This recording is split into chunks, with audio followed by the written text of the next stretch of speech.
இந்த தப்பு செஞ்சது ஒருத்தன், ஆனா தண்ணி குடிக்கிறது மட்டும் இன்னொருத்தனா? அப்படின்னு ஒரு கேள்வி கேட்பாங்கல்ல. அந்த மாரி தான் இருக்குது. இப்ப வந்து பார்க்கும்பொழுது, ரோகிணி தான் வந்து ஒரு மிகப்பெரிய பொய்ய சொல்லி இந்த குடும்பத்தையே ஏமாத்திக்கிட்டு இருக்காங்க. ஆனா, அவங்களுக்கு அதுக்கான குற்ற உணர்ச்சி கொஞ்சம் துளி அளவும் கூட கிடையாது. அவங்க பேசாம ஜாலியா தான் சுத்திட்டு இருக்காங்க. ஆனா, மீனா இப்ப அப்படியே தலையில ஃபுல்லா வந்து அந்த குற்ற உணர்ச்சிய தூக்கி சுமந்துகிட்டு இருக்க மாரி தான் இன்னைக்கு எபிசோட்லாம் காமிக்கிறாங்க. அவங்களால வந்து தாங்க முடியல. நம்ம பொய் சொல்றோமோ, நம்ம ஏமாத்துறோமோன்னு நெனச்சு ரோகிணி கிட்ட சொன்னா, ரோகிணி நானா சொல்ற வரைக்கும் யார்ட்டயும் சொல்லாதீங்க மீனா அப்படின்னு மட்டும் சொல்லிட்டு போயிடுறாங்க. சொன்னீங்கன்னா அவ்வளோதான் கிறிஸ்துவும் நானும் அப்படிங்கிற மாதிரி பேச உடனே வந்து இவங்களும் வேற என்ன பண்ணுறதுன்னு தெரியாமல் வந்து முழிச்சிட்டு இருக்காங்க. முழிச்சிட்டு இப்போ வந்து எனக்கு கரெக்டு தானே அவள் சொல்கிறதும் அவள் ஏதாவது ஒன்று கிடக்க ஒன்று பண்ணி அந்த பையனை வச்சு ஏதாச்சும் விளையாடிட்டு அவன் வாழ்க்கையை நினச்சி எனக்கு ரொம்ப வருத்தமாக இருக்குது அப்படின்ற வேலை பேசிகிட்டு இருக்காங்க. ஆனால் அந்த கிறிஸ்டே உங்கள்கிட்ட தான் போய் சொல்லிட்டு தான் தெரிஞ்சார். நாளைக்கே கிறிஸ்கிட்ட போய் எங்கள் அம்மாவா நீயான்னு கேட்டால் வந்து எங்கள் அம்மா தான் சொல்லிட்டு கேஷுவலாக போயிடுவார் நீ எவ்வளோ பாசம் கொடுத்தாலும்.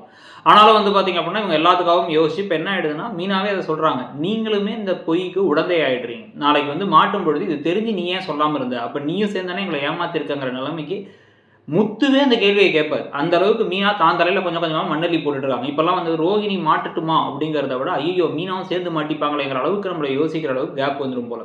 இவ்வளோ நாளா நீ ஏன் சொல்லாமல் இருந்தங்கிற கேள்வி வரப்போகுது. இதில் அவங்க மனசாட்சி வேற வந்து அவங்களை உழுக்குது வேற.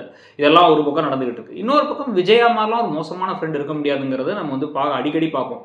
பார்வதி முன்னேறாங்க, அவங்களுக்கு சப்ஸ்கிரைபர்ஸ் வராங்க, எல்லாருமே அவங்கள ரெகக்னைஸ் பண்ணுறாங்க. இன்றைக்கி அந்த யோகா மாஸ்டரோட அந்த சிந்தாமணியுடைய பொண்ணு ரேகாலாம் வந்து அவங்கள்ட்ட பேசுகிறாங்க அப்படிங்கலாம் அவங்களுக்கு காண்டா இருக்குது. பிரித்து விட்டுறணும், கட் பண்ணி விட்டுணும், அவங்க ஃபேமஸ் ஆகக்கூடாது அப்படிங்கிறாங்க. ஏன் அவங்க ஃபேமஸ் ஆனால் உங்களுக்கு என்ன? உங்களை ஒட்டிகிட்டே வாழணுமா?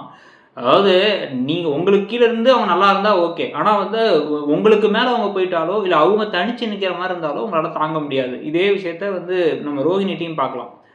வித்யாவுக்காக சந்தோஷமே படல. வித்யாவோட கல்யாணத்துக்கு எரிச்சலோட தான் இருந்தாங்க. அந்த மாதிரி தான் இதுவும் நடந்துகிட்டு இருக்கு. இதுக்கிடையில இப்போ வந்து ரோஹிணிக்கும் மனோஜுக்கும் கெட்டவங்களுக்கு தான் பாஸ் இங்கே காலங்கிற மாதிரி வந்து அவங்க 2 பேரும் போனால் அவங்களுக்கு 10 லட்ச ரூபா அட்வான்ஸ் எல்லாம் கொடுத்து நல்லா பண்ணுங்கிறாங்க. ஆனால் மனோஜ் அந்த மேனேஜர்லாம் திமிரா பேசிக்கிட்டு இருக்காரு. எங்கேயோ ஏதோ ஒரு ஆப்பு கிடைக்க போகுதுன்னு தோணுது. ஆனால் மீனாவுக்கு கிடைக்க போகிற ஆப்பை பற்றி தான் நமக்கு ஒரு பெரிய கேள்விக்குறியாக இருக்குது. அதை பற்றி நீங்கள் என்ன நினைக்கிறீங்கிறத சொல்லுங்கள். தேங்க்யூ.